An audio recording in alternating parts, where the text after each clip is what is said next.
Is healthcare, is chiropractic just about avoiding death at all costs? Or is it about improving life and living our best lives clear and connected? That's what this episode is going to be about. It's also about this question of, are we just a body? Are we just a spirit? Are we a spirit that has a body? Are we a body with a spirit? How is there this intersection of mind and soul, body and spirit? And is chiropractic uniquely positioned at the heart of that with the mastery of the art, the science, and the philosophy, the principle of universal intelligence in the world and in the human body? It's a big episode. I'm Jenna Quinton, founder of Adjust Your Media and host of What Chiropractic Doesn't Cure, Stories of Innate podcast, and I'm delighted to share this very special episode with you today. Today on What Chiropractic Doesn't Cure, Stories of Innate is a chiropractor from Ontario. He is the past president of the College of Chiropractors of Ontario and Halton Chiropractic Society. He also is the founder of Pure and Powerful, which is in its 20th year now, which is amazing. He's a speaker, mentor, teacher of both philosophy and technique, which I think is beautiful. I will also add he is an avid golfer, outdoorsman, and martial artist, so really not interesting at all to talk to. Welcome, Dr. Peter Amlinger. Thank you. Thanks for having me. I happen to be towards the end of recovery phase. I just had another grading, so I challenged my body and it responded, but it then asked for a little bit of rest and recovery and self-care after the fact. So now I'm a beginner again. That's fantastic. Yeah, always a good place to start, right at the very beginning. 100%. So I would love for you to tell us a story about how chiropractic improves life. And so my mission is to detect, analyze, and correct subluxations in families to optimize their expression of life. So I love the way you framed up the question. And I've been in practice for a mere 40 years. And so when you asked me to pick a story, it was a bit of work because there are many. And I had a mentor, not a chiropractor, but he was actually a native elder. And he challenged me back in the day when I was sitting with him to not accept anything he taught me at face value, but to go out and prove it or disprove it for myself. And BJ Palmer, the developer of chiropractic, said back in the day, chiropractic is either 100% right or 100% wrong. And I'm going to find out which it is. And I don't care which it is. It's just important that we find out. That's what drove his research back in the 1930s. And he obviously proved that it's 100% right. So I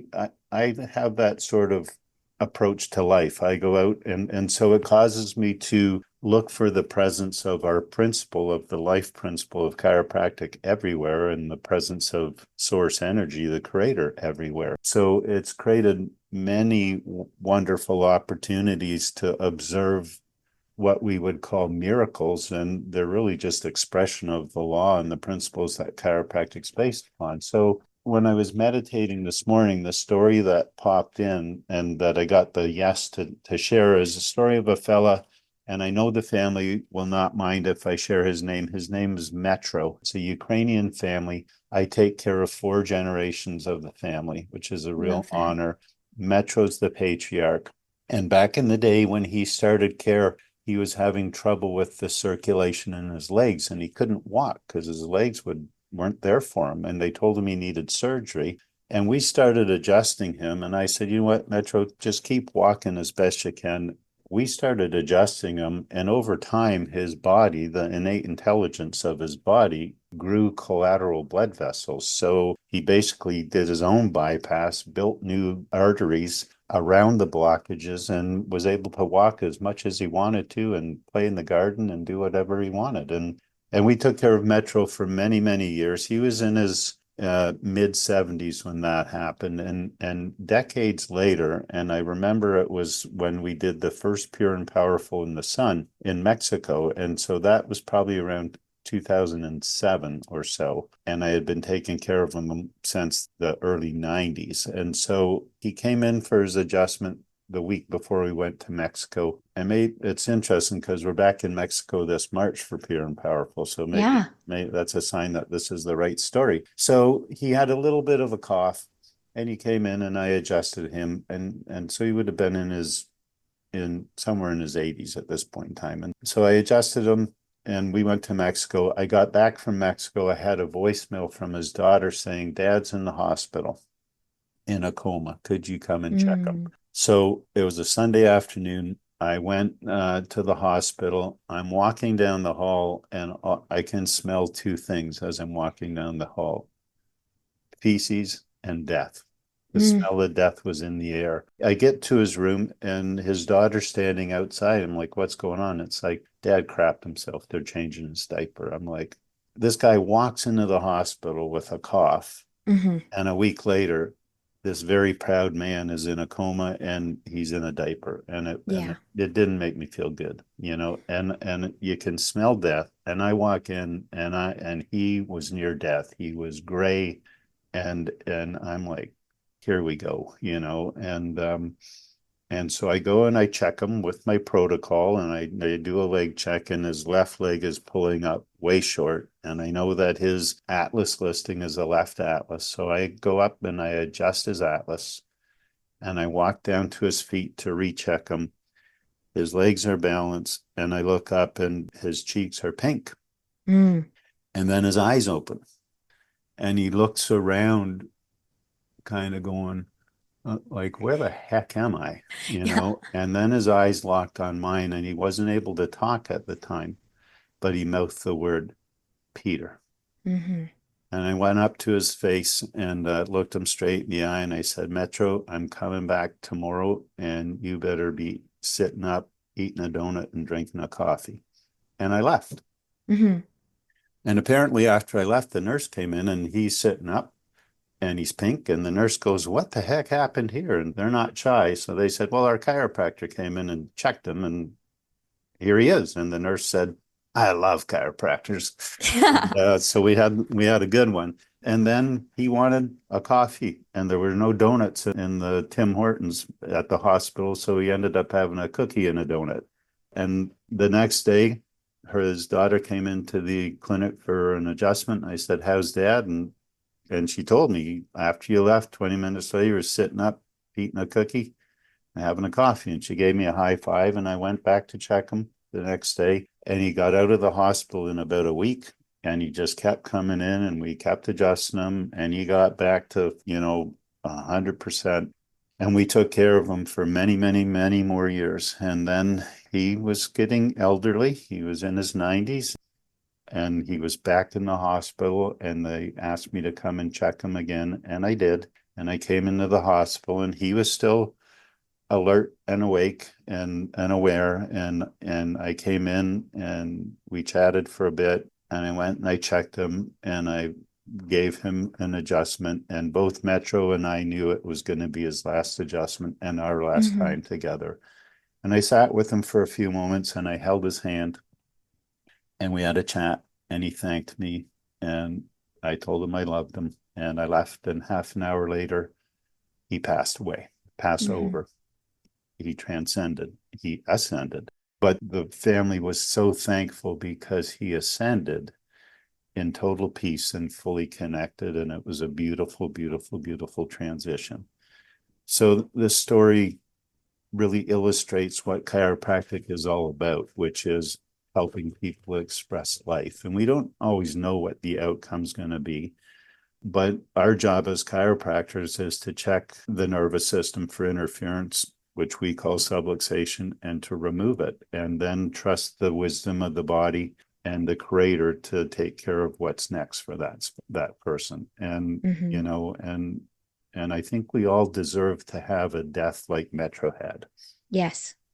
And so that's the story I always like to share. And I think it's the yin yang of chiropractic, It is. And I thank you for sharing it because there's multiple points that I would love for people to kind of highlight and think about. The time when he was in a coma and you adjusted him, it makes me think of my newborn Alex.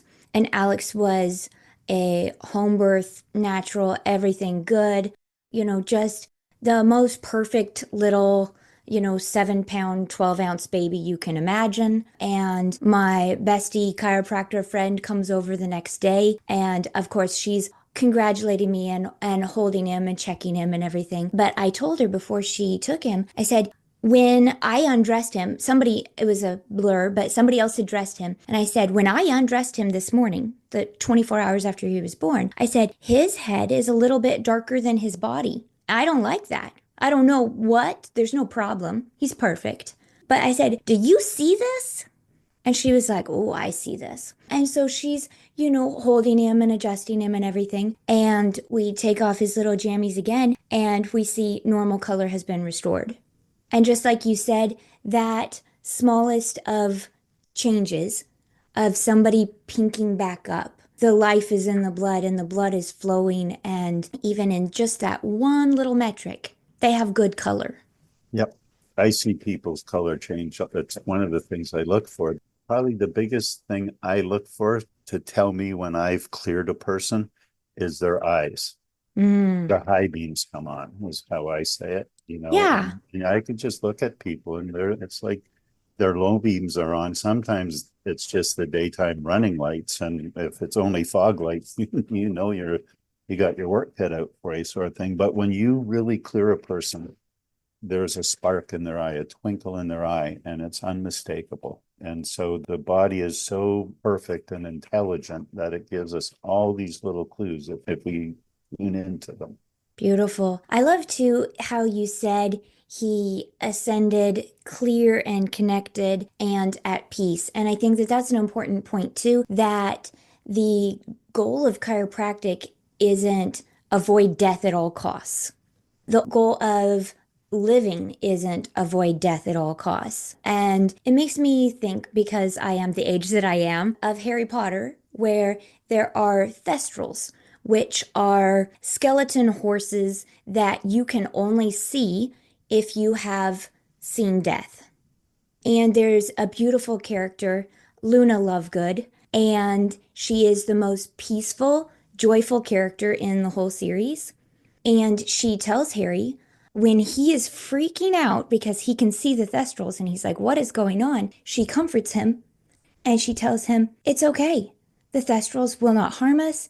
And he realizes that she has seen death and she has stayed Luna Lovegood. And the thestrals are not something to fear. The thestrals actually help them at different points. And if we can have more of that viewpoint of death, of seeing this beautiful ascendance, this peace. The founder of chiropractic dedicated the first book in chiropractic called The Chiropractic Adjuster. I don't have it complete, but the end of his dedication says, I dedicate this book especially to those men and women who help mankind prepare for the next phase of their metaphysical existence. So he understood it, right? And there's a great book. It's not an easy read. It's called The Tibetan Book of Living and Dying. And I believe they added living. It used to be called The Tibetan Book of the Dead. And they softened the title to appease the Western audiences, perhaps. But, in the Tibetan culture, they look at death as a truth and as an inevitability. And so they don't fear it and they don't try and run away from it. They use it to help them live life fully. Right. There's a story in the book, and I'm paraphrasing it horribly, but one of the Tibetan mystics and his wife are driving by a cemetery in the West, and they even keep their cemeteries neat and tidy. And the mystic, his wife said that, the mystic said, they're just a bunch of living corpses over here. They're so afraid of death that they forget to live, And so one of the things that I keep in front of me, I call it my principle of first and last. And I have had, lots of experience with people in my close circle passing away and transitioning and ascending. And so I understand the reality of death. And the elders tell us that there's only one truth, and that's death, right? And so if we accept that fact, it helps us live in the moment, right? And it helps us honor life. And so there's also this other principle where we just take things for granted, right? So the example I always use is a butterfly. If you imagine a little child, a 6-year-old child who's never seen a monarch butterfly before, or a 4-year-old, and all of a sudden a monarch butterfly comes and lands in its hand. that kid is going to be fascinated by that monarch butterfly, and he's going to look at it and check out its legs and its eyes and the striations on its wings, and hopefully he won't be like some little boys and start pulling the wings off and stuff, but he's really going to explore that monarch butterfly. Whereas the grown-up is going to say, no monarch butterfly, right? And then if another monarch butterfly comes and lands in his other hand, he's got a choice now. He can say, oh, I know what that is. It's a monarch butterfly. Or he could say, hey, it's a little bit smaller. The striations on its wings are it's unique. It's different. And it would be like it's his first all over again, right? Mm. And so when I've been taking care of a patient for 40 years, and I'm blessed to have patients in my practice from my first literally week in practice still. And when they come in, I don't say, oh, it's just patient number 6 again. Yeah. I say, I'm going to look at this person as though I've never checked them before. It's brand new, because they are brand new. Our body's recreating itself every minute, every nanosecond, we're brand new. So if you think, oh, it's just Jenna, I'll just check her again, you might just miss something that wouldn't be in your best interest. If I also have the awareness that it might be the last chance I get to check that person, because we don't know what the next week's going to bring, right? They may not be here. I might not be here. So if I take it and I say it's the first time I've ever checked them and it's the last time I might get to check them, it might be the last adjustment I get to deliver. That just brings us into this sacred space, and we're now celebrating life, and it makes every adjustment a sacred adjustment. And I think that's what our people deserve. Well, and it comes back to chiropractic improves life, not chasing down the symptom, not avoiding death, but improving life. And so, as you share, whether it's with Pure and Powerful or anything else, how do you encourage chiropractors to share more of this perspective of chiropractic? So I firmly believe that our communities deserve to have the whole story. Mm. And so we have to start with the fact that chiropractic is a profession that is based upon a philosophy of life that is based upon the fact that there is a universal intelligence, that there is a subunit of that universal intelligence called innate intelligence that expresses itself over our nervous system, and that people can only express their full potential when that intelligence is able to express itself without interference. And so we need to start there with people. So in my clinic, when a new patient comes in, the first thing that they see is my acorn video from the Love Bomb movie, right? And then my doctor's report is a video doctor's report. Now it's 3 minutes and 24 seconds long, I believe. And it just talks about the 6 foundational premises. Life heals. Life expresses itself over the nervous system. If it can express itself without interference, that person can express their optimum healing potential, academic potential, creative potential, athletic potential, human potential. If there's interference, they can't. If you have one person living this way, you've got a sick person. If you've got a community or a country living this way, you've got a sick country. It's pretty obvious we both live in sick countries. And there's only one profession that's trained to detect and correct subluxations, and that's chiropractic. And so my responsibility as a chiropractor is to detect and correct subluxations, no matter what else is going on. And finally, the longer you've had a subluxation, the longer it's going to take to clear it out and open up that nervous system so it can express its full potential. And so that takes us 3 minutes with every new patient. And then we come in and we discuss their care in that context in alignment with their goals. So it's a very patient-centric process and whatnot. And people love it because it's just honest. Yeah. And so my encouragement for chiropractors is tell the truth. And, it's taken me a while to get to this point. I probably have to thank my wife, Tracy, for getting me here, because her in conjunction with Sigafus, because she ratted me out to Sigafus. I was teaching in Spain once, and she went to a gathering and told Jim my doctor's report was an hour and 10 minutes long. And I heard about that when I got home. And so I've been on a mission to pare it down. We've got it down to 3 minutes, but, under 4 anyway. And she kept saying, simplify, simplify, simplify. And so back in the day, I was doing a report of findings with a patient, and she happened to be a trainer. So she trained people in communication and influence and whatnot. She's British. And I'm going through all this crap about subluxation, degeneration, and this phase. And then Innate put this phrase in my mouth. And I won't tell you her name, but I said, so-and-so, everything I've just told you is a lie. And she went, I know.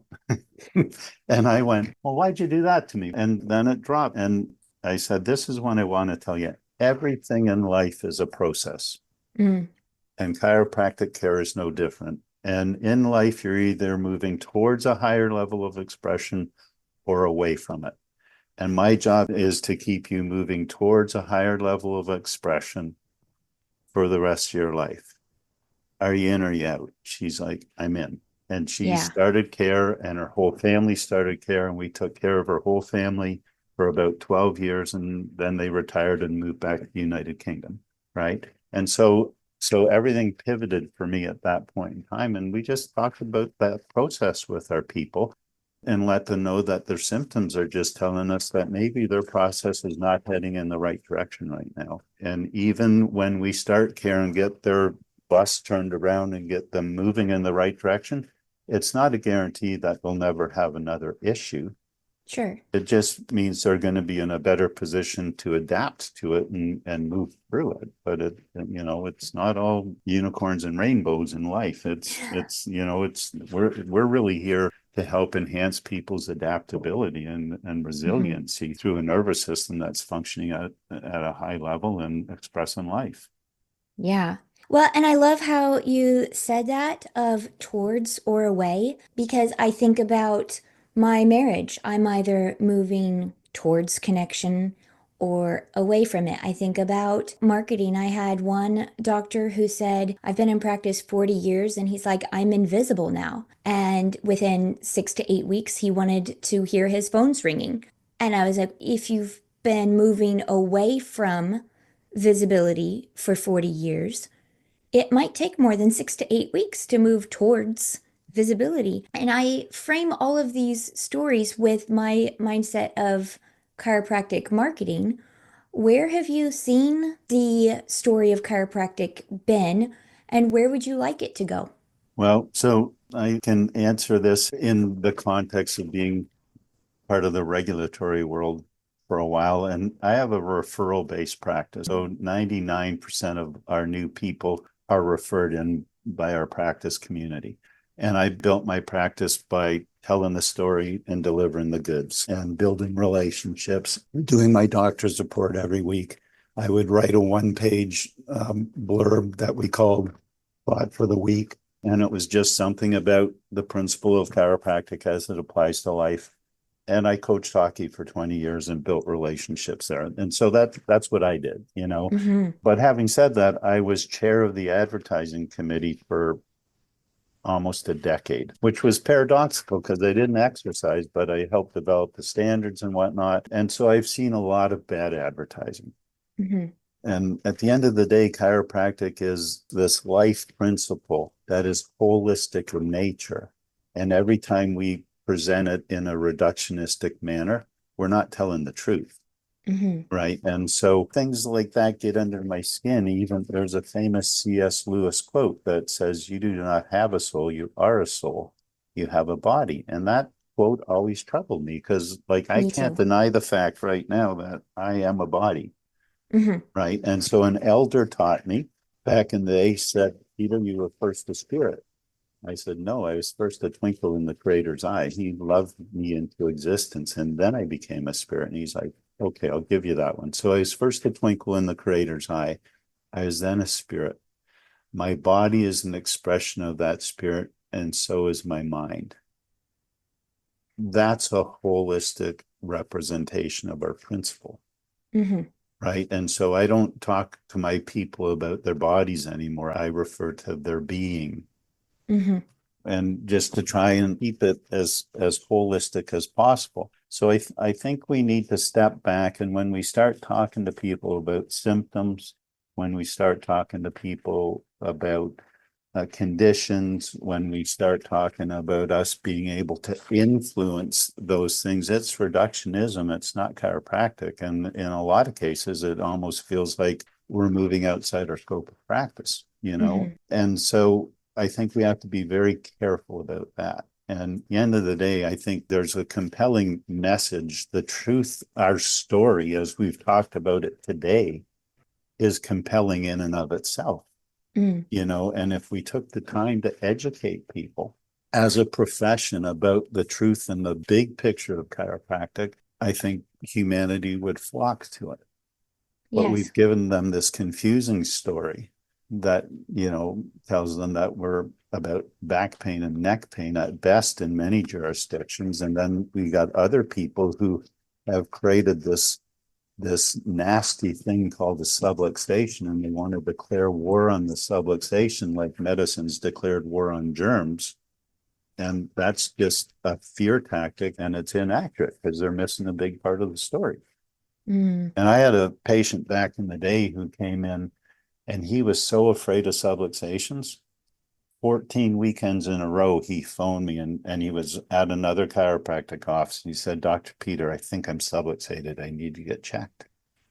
And it took me 14 years to change that program of fear to say, Ed, you can relax, Mm. right? You know, and now he's at a point where he's past it. But the chiropractor taught him a lot about subluxation and the damaging effects of subluxation, taught him nothing about the life that lives within him. Yes. That's far bigger than a subluxation, right? So subluxation-based chiropractic care is very reductionistic, it's very fear-based, and it's not telling the whole truth. And so we have to move past that, just like we have to move past the pain stuff. And I have a marketing guy in my office, and we used to have Jeannie Ohm made this poster, and it was a kid staring out over a field of sunflowers. And it was a simple message like chiropractic is life or something like that. And my patient said, that's the best piece of chiropractic marketing I've ever seen in my life. Mm. Right. Yeah. And so now I have one, Dan Cole made it, and it's a picture of a baby, and it said the same wisdom that created this baby created you. Yes. Trust it. Right. Well, it comes back to your story of Metro, and Yeah. his body knew that there were circulation problems. How could it not know? Of course, his body knew. And his body knew, oh, we need to bypass this. We need blood flow into all of these muscles. Of course, it knew. And it's amazing. I think about my husband loves SpaceX and is always telling me about these new things in robotics. And, we hear about great work in quantum physics and all of these things. But to think about in a regular Jenna is this intelligence that can bypass, create new blood vessels when it's clear and connected. Period. And it's not like you don't adjust L4 to grow new blood vessels or C2 to, right? You just clear the nervous system. And I'm upper cervically focused. So I focus on the upper neck. And so that changes the conversation when somebody comes in and they've got, something going on in the lower half of their body and you're poking around up here sort of thing. And it gets better. And I still check the whole spine, but I prioritize. This is another story. This lady came in and she had an issue called Marfan syndrome. And people with Marfan syndrome, it's a connective tissue disorder. So they're prone to dissections in their arteries. And Wow. she had one in her aorta and it had been repaired. So she had some neurological deficits as a result of that. And she came in very knowledgeable about Marfan's. You want to be careful adjusting Marfan's, people, for sure. Anyways, I'm just doing the exam and I palpate her atlas and she goes, I don't know what you're doing right now, but all my symptoms just went away. I'm palpating her atlas. That's it. Mm-hmm. So we x-rayed her and we got her listing and we took care of her with the gentlest input of force, and her life improved dramatically. Mm-hmm. And all we ever adjusted on her was her atlas. And her husband is their sound guy at Pure and Powerful, actually. And back in the day, her family was not a fan of chiropractic and whatnot, but she came faithfully. And I was away on another speaking gig, and I had a brand new associate in the office, and she came in with excruciating mid back pain. Mm-hmm. And he couldn't even get her on the table. And it's like, you need to get to the hospital. So they took her to the hospital. The kid did everything right. He did a great job. Gets to the hospital, and they're just saying, oh, the chiropractor's an idiot. It's mid back pain. It's mid back pain. And she's like in trouble. Mm-hmm. And finally, Mike got in the ER doc's face and said, listen, she's got Marfan syndrome. She's dissected before. Yeah. And long story short, they moved into action, but they waited too long. And then when they opened her up, it blew up and she died on the table. And so I don't even know where I'm going with this, but this nervous system is so complex and so intricate, and it's about removing the interference. And how many chiropractors would so if we're chasing pain, we've got to be careful. And well, and also just the fact of there's an innate connection to say, this person, I know this person. I know that this person is in trouble. And it makes me think, just if we're, like you said, treating only body, or on the other side, treating only spirit, how I grew up in a very natural, health-minded family, which was amazing. I also grew up in a very faith-filled family, which is also amazing. I think that I needed more of a connection between the two at times, because there were things that I heard where it was, oh, you're depressed, you're having these health issues. Maybe there is an area of unconfessed sin. You're experiencing these symptoms as a punishment. What a horrible way to live. Yeah. On the other side, it was very body focused, where it was, you are experiencing these things, we will treat your body. Here's supplements. How about you fast? How about you do enemas? How about you do these body things while the mind and spirit was left hurting and alone? Yeah. And so either way, to only say this is a spiritual matter leaves the body very much in pain, in whatever that pain manifests as. But to only address the body and be like, take 50,000 supplements, neither approach works. And it's this blend of the three, like you said, the body, mind, and spirit. You weren't just caring for this woman with Marfan syndrome as a body, but as a whole person. Yeah, 100%. The other thing I observe, and it shows up in marketing, is chiropractors, we throw the principle out for fads in neurology as well, right? Like everyone's talking about the vagus nerve and stuff these days. It's like, I think our principle is bigger than cranial nerve 10. And I understand the whole polyvagal theory and whatnot, but at the end of the day, it's about checking that nervous system for subluxations. Or let's rephrase that. It's about checking that human being for subluxations. The fact of the matter is, if you have a subluxation, your being is subluxated. It affects the entire being, whether it's one bone or multiple vertebrae. And so it's about clearing that being of subluxation in an intentional and aware manner, and from that sacred space, which we can get into. That's a whole other conversation, but it's about the chiropractor being in the right space when they're caring for their community, and it's a space where we're supposed to live from. BJ Palmer said, when we're completely clear, our educated and innate thoughts are identical, and we're in tune with the infinite, and that's where we're supposed to live from. He also said, Marcus Bach wrote a book called The Circle of Faith, where he tried to look at some of the spiritual masters to figure out what made them different from the masses. And he wrote BJ and asked BJ's opinion about his book, and they were close friends. So BJ said, quite frankly, I don't care for it. and he said, you're painting these people as something who have something that the masses don't. BJ said, the divinity of infinity is within all. I can say that all day long and not get tired of it. The divinity of infinity is within all. And that's Mm-hmm. what we're playing with here, and so chiropractic's not just about the physical being, it's inner wisdom. This innate intelligence is there to guide us through life as well. It speaks to us and it guides us. And so when we get back to that patient with Marfan's, even her husband was so connected. He knew what was going on. My Mm-hmm. associate he knew it was something, not a subluxation Mm-hmm. and whatnot. And the other people, because they weren't fully connected, perhaps didn't pick up on it. Yeah, yeah. Well, I love all of this, and I want you to probably share a little bit about Pure and Powerful, where people could get days of these kinds of conversations. Tell us a little bit about that. Well, it's Pure and Powerful is we have two meetings a year. They're traditionally the first Saturday and first in November, the first Saturday in March. As you said, it's been going for 20 years. This March, we're going to do Pure and Powerful in Mexico just for a change. And that's the end of February, beginning of March. It's on the website.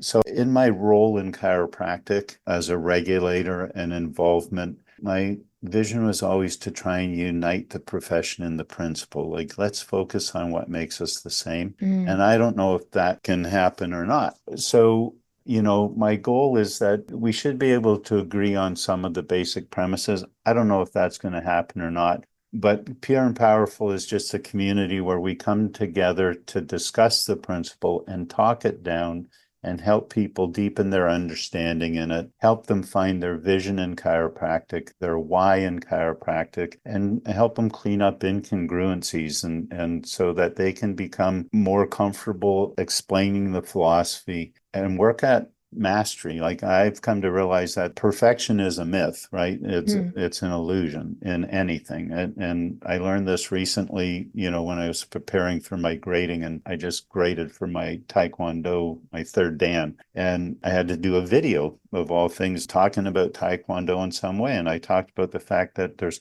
no such thing as perfect in Taekwondo, just as there's no such thing as perfect in life. It's mm. more about committing to the path of mastery, where if you go in and do your best every day, you improve a little bit at a time, and sometimes improvement looks messy, but eventually you ascend to the next level and then you get to start all over again. And the same is true in chiropractic. And so Pure and Powerful is really just helping chiropractors and their teams move along the path to mastery so that we can go back and be better servants in our community, better stewards of the principle, and better able to serve the people who come to see us in a pure and powerful manner. So I just believe, because it's proven itself over and over to me, Jenna, that the principle and practice of chiropractic, as put forward by Dee Dee and BJ Palmer, is complete in and of itself. It needs nothing added to it. We just Mm. need chiropractors who have mastered or are working towards mastery of their understanding of the principle, their ability to communicate,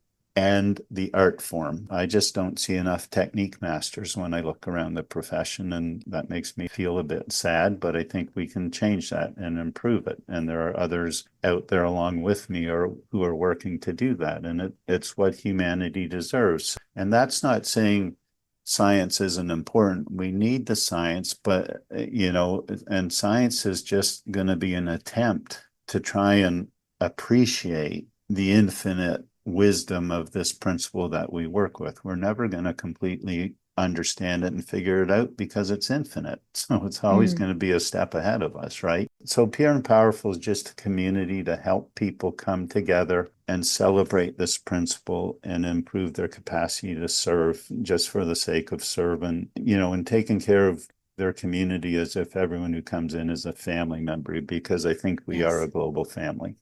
Absolutely. Well, I am going to put the links to Pure and Powerful in the show notes and links to where people can connect with you. But thank you for sharing today, and thank you for just making the world a brighter place. I always bring it back to thinking about my four kids growing up in this world and things like Pure and Powerful equipping people so that more chiropractors can know and love the pure and powerful principle so that my children can grow up in just this beautiful, more loving, more clear, more connected world. So thank you. Thank you for having me, Jenna. It's an honor to speak to you and your community. And I like the way you said that. I think, I can add to my vision a pure and powerful world. Yes, love For that. sure. Me too.